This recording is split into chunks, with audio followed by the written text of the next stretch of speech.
Querendo ou não, Lula agora se vê obrigado a procurar alguém para ocupar o espaço que ele vai deixar em 2026. Eu digo isso porque ontem mesmo saiu uma pesquisa mostrando que 60% da população brasileira não quer que Lula sequer tente a reeleição. E a maioria dessas pessoas, assim, um número expressivo, está entre os mais pobres. Parece que os mais ricos não gostam do Lula, mas os mais pobres odeiam. Tá ficando difícil ir no supermercado fazer compras, tá difícil pagar as contas, tá difícil arrumar emprego. Então são os mais pobres aqueles que primeiro estão sentindo o desgoverno, né, as consequências do desgoverno. Lula agora ele está numa situação, ele vai ter que encontrar alguém para ocupar o espaço que ele vai deixar. Quem seria essa pessoa? Algumas pessoas falam de Janja, não tem a menor possibilidade. No mundo político todos sabem que Janja é apenas um artefato decorativo. Alguns falam do Haddad, não tem como, perdeu feio em São Paulo, já perdeu a corrida para a presidencial e a economia está indo aos frangalhos debaixo do comando dele. Qual é o nome que poderá ser o possível nome para enfrentar Lula em 2026? Vamos lá. São Paulo. Querendo ou não, o resultado que nós estamos vendo em São Paulo agora é assustador.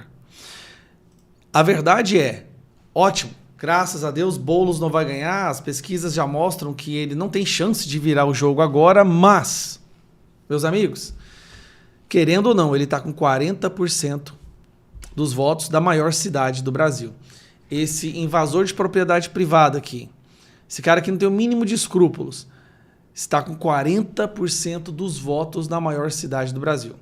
Talvez ajude um pouco o fato da pessoa com quem ele está concorrendo não é uma pessoa assim de grande paixão, né, que a gente tenha vontade de fazer campanha. Mas isso aqui é um número assustador, sim. E não é uma coisa nova. Ele teve o mesmo resultado praticamente contra o Bruno Covas em 2020.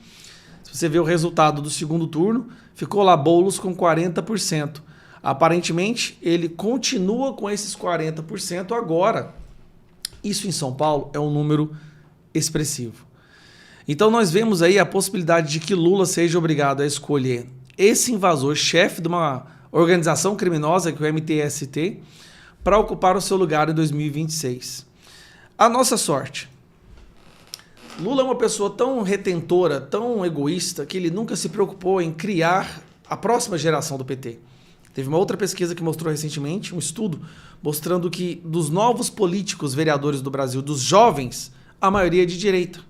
Existem hoje poucos jovens de esquerda entrando na política. Lembrando, eles dominam o entretenimento, dominam a indústria cinematográfica, os sindicatos, a educação, as faculdades são praticamente completamente dominadas pela esquerda, mas eles não estão conseguindo mais sequestrar a mente dos nossos jovens como já foi um dia. Tanto é que dos jovens que entraram para a vereança agora no Brasil, a maioria é do PL, é de direita. O PL foi esmagadora, de forma esmagadora, né?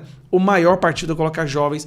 Na cidade de São Paulo, por exemplo, os mais jovens lá são do PL, são jovens de direita. Então Lula está numa situação onde ele vai ser obrigado a encontrar alguém para ocupar o lugar que ele vai deixar. Só que ele nunca fez isso.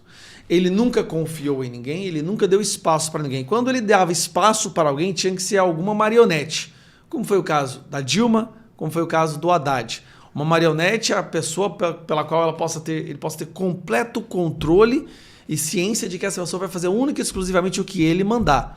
É mais ou menos o que ele está fazendo, colocando o Galípolo agora no Banco Central. Então nós estamos numa situação que eu vejo como esperançosa. Vamos lá. A única pessoa que pode ocupar, que eu vejo possível de ocupar, é esse cara aqui. Que no Brasil tem uma rejeição tremenda. Tremenda. Ele tem muito voto em São Paulo, é perigoso, mas no Brasil o povo brasileiro conhece a história do Boulos. Todas as outras pessoas que tentaram subir na esquerda foram destruídas pela própria esquerda, enquanto do lado da direita, Bolsonaro ajudou a criar novas lideranças. Nicolas, André Fernandes, Bia Kicis, várias outras pessoas tiveram um empurrão, uma ajuda do Bolsonaro, e a prova está agora nessa campanha para a prefeitura, onde ele está ajudando novas lideranças a ocuparem espaço na política. Estamos, aos poucos, virando o jogo. Agora, Lula não tem o que fazer. O que ele vai fazer? Passar para o Haddad? Não pode. Para a Janja? Não tem a menor possibilidade. Para Flávio Dino, ele colocou no STF. O que vai sobrar para o Lula fazer? Vocês estão entendendo que a gente está chegando próximo ao fim do PT e o fim do PT vai ter uma sincronia muito próxima com o fim do Lula. Pesquisas mostram que 60% não querem o Lula indo para a reeleição. 60%. Isso é impressionante. 60% que é o Lula fora. E principalmente os mais pobres. Nós vamos resgatar o Brasil, a gente só não pode desistir, perseverança, vamos continuar lutando. E eu garanto para vocês que é uma questão de tempo. Nós vamos viver um país democrático, com liberdade de expressão, onde os nossos princípios e valores sejam respeitados. Um abraço.